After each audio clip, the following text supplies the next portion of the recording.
Olá, amigos! Nesse segundo bloco com a entrevista com o André Rota, nós vamos falar um pouco sobre as atividades dele como dirigente empresarial e das dificuldades ou não de empreender em São Leopoldo. Então, André, além das atividades como dirigente da República das Cervejas, que a gente sabe que são inúmeras atividades, você decidiu também atuar como dirigente empresarial. Por que você decidiu também participar de atividades relacionadas ao mundo corporativo de São Leopoldo, inclusive em entidades de classe e órgãos públicos? Boa pergunta, né? Na verdade, na minha visão, as coisas não são desconectas, né? Não tem como tu ter um negócio se o teu negócio sempre está inserido num meio. Certo, não é sozinho, né? Nenhum negócio vive sozinho, as pessoas acham que vivem sozinho, mas não vivem. Então, um negócio está inserido no meio. O meu negócio tem uma inserção um pouco maior em São Leopoldo, porque a gente decidiu fazer algumas coisas, trabalhar um pouco a cultura germânica. Trabalhar com a cultura germânica em São Leopoldo, eu tenho brincado com o pessoal que é um trabalho que a gente está fazendo que a gente chama resistência germânica, né? Porque a cidade ao longo do tempo perdeu isso. Então, como a gente decidiu trabalhar com esse assunto, a gente tem que fazer mais coisas do que só fazer eventos, porque é um assunto que se perdeu na cidade. Sim, porque esse título de ser a sede da imigração alemã hoje é só um título, né? Ele não existe de fato, né? Acho que daí foi uma parceria entre a população que não se viu mais assim ao longo dos anos, e do poder público e das pessoas que também não valorizaram, não continuaram a manter esse selo. Existe muita teoria por trás disso. As pessoas falam que o Estado tem que ser laico, que o Estado tem que ser multicultural, mas em nenhum momento, quando tu prega que tu tem que ter uma multiculturalidade, que a palavra é bonita, né? Tu diz que tu tem que matar uma cultura em prol de outra. É verdade. Então, a habilidade que falta no discurso dos políticos para a prática, quando eles falam em Estado laico e em uma cidade multicultural, é que, na verdade, eles não sabem valorizar todas as religiões e não sabem valorizar e trabalhar com todas as culturas. Entendeu? Eles querem trabalhar com aquela cultura e com aquela religião, ou com aqueles negócios. E isso aconteceu com São Leopoldo, que a colonização germânica se perdeu. Outra razão é que quando a gente começou com a República em 2014, logo no primeiro ano, eu entendi que São Leopoldo tinha mudado muito o perfil de vida noturna. Então não adianta eu querer abrir um bar, digamos que eu quisesse abrir, o que eu quero, né, na verdade, abrir de segunda a segunda, isso é uma casa lotada de segunda a segunda, se eu estou num contexto que as pessoas não saem em São Leopoldo, não valorizam a cidade. Então eu preciso também fazer alguma outra coisa para que as pessoas valorizem a cidade. E aí esse movimento da São Leopoldo Food Week é uma parte disso, ou seja, a gente tem que mostrar para as pessoas que a cidade tem opção, que as pessoas queiram valorizar a cidade para que as pessoas prestigiem o comércio local. No caso, os bares locais. Certo. Então a gente vai somando tudo isso. Economicamente, não tem como a gente também... a gente passou por um momento muito difícil, e não tem como a gente também achar que sozinho a gente vai recuperar um momento ou conseguir fazer algumas ações para amenizar a crise. Então tudo isso vai levando que a gente faça ações também que não são ações só focadas no teu negócio, mas que a gente tente também melhorar o ambiente...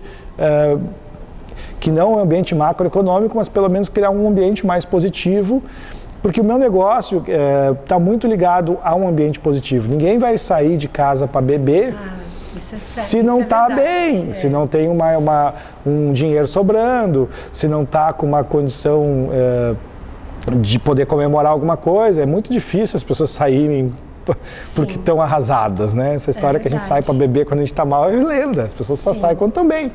As pessoas querem se socializar quando elas estão bem. Então, inserido em tudo isso, não tem como eu ficar aqui esperando os clientes chegar e a situação mudar de braços cruzados. Então, eu decidi fazer algumas coisas. Eu decidi começar a fazer o que eu podia, o que estava ao meu alcance para mudar esse cenário. Aí eu comecei a fazer algumas coisas, comecei a ser reconhecido. Eu recebi 2 convites para trabalhar em 2 gestões já da prefeitura. Uma eu acabei trabalhando. Na área da cultura, né? Na área de cultura e turismo. E depois dessa passagem, esse ano daí a CIS me convidou para trabalhar como diretor de cultura e turismo da CIS. E aí agora nesse trabalho foi muito legal porque a gente começou a descobrir, está muito alinhado também com o nosso negócio, né, com a cerveja, com a cultura alemã, e a gente começou a descobrir alguns tesouros, né, tipo os empresários de São Leopoldo também não investem em projetos de Lei Rouanet, em lei de incentivo, tanto em projetos leopoldenses. Certo. Então a gente tem um puta no potencial a ser explorado aí também. As pessoas... São Leopoldo pode crescer muito mais culturalmente através de todas as leis de incentivo que existem no governo, se a gente conseguir sensibilizar os empresários a que eles apoiem o crescimento cultural do município através da lei de incentivo. Então isso é uma das coisas que a gente está conseguindo fazer já dentro da CIS. Então tem várias coisas que a gente pode fazer que tudo isso vai começar a criar um ambiente diferente, né? A gente conseguiu, dentro do planejamento estratégico da CIS, colocar a ideia de que a gente tem que fazer um projeto de valorização da cidade. Então a CIS comprou essa bandeira, então agora a gente vai fazer um grupo de trabalho para que a gente faça uma valorização, faça ações que valorizem a cidade. Então tudo isso está intrínseco, né? Tudo está interligado, na verdade. Quando a gente tem um ambiente que as pessoas valorizam mais a cidade, as pessoas virão mais ao meu negócio e aos outros negócios da cidade. Quando a gente tem as empresas investindo mais em projetos culturais da cidade, eu também faço projetos culturais, mas outras pessoas podem fazer, e tu tem mais público circulando pela cidade, e fatalmente pelo meu estabelecimento. Então, isso que eu notei e por que eu faço esses trabalhos extra-república, né? Porque tudo isso faz parte de um contexto de que quanto melhor tiver a cidade, mais as pessoas saírem na cidade, mais todo mundo. A gente ouve, assim, tanto de empresários quanto de residentes, que há uma perda de autoestima da cidade, do cidadão leopoldense. Tu falou antes, no primeiro bloco, de como é difícil atrair o leopoldense aqui para os locais, né, para os bares locais. Isso é uma entidade de classe ou um negócio, resgatar isso... é até tu acha que não deixa de ser um dever para quem está aqui? Como? Deveria, sim, cada um poderia fazer sua parte, mas é que é muito difícil, né? Demanda muito tempo, nem todo mundo quer fazer isso, né? É mais fácil tu investir no Facebook, numa mídia direcionada e tu salvar o teu negócio do que tu pensar numa cidade. Mas... E atualmente tu está encontrando um ambiente ideal para isso? Porque às vezes a gente não encontra um ambiente, uma energia que bata com a tua para fazer isso. Por exemplo, tu estás encontrando empresários que pensam como você? Tem essa sintonia, essa sinergia? Sim, a gente tem encontrado.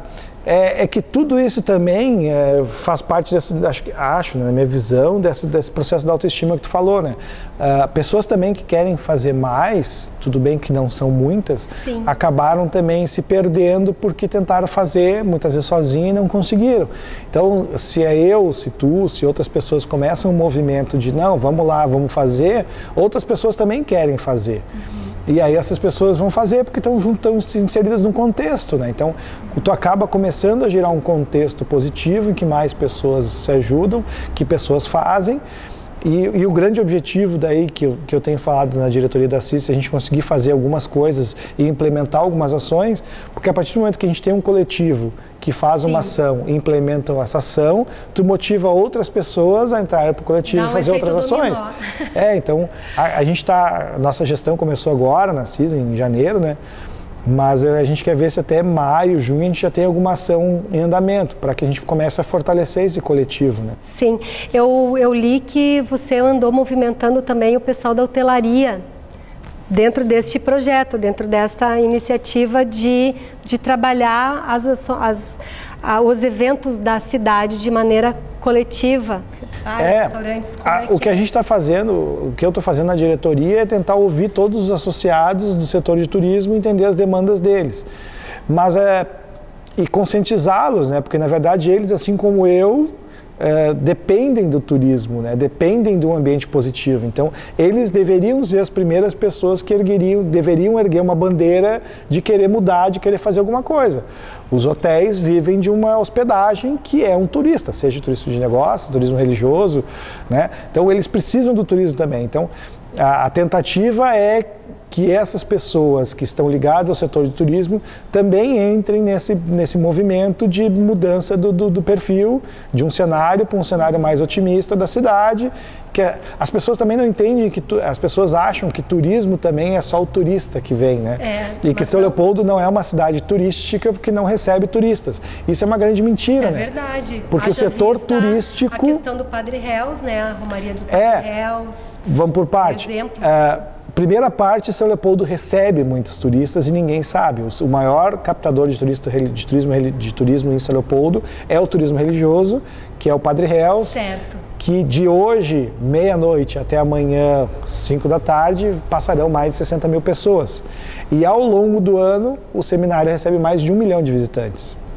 Então, por uma cidade de 200 mil habitantes, ter uma atração turística, seja ela qual for, que recebe 1 milhão, 5 vezes mais, é muito turista.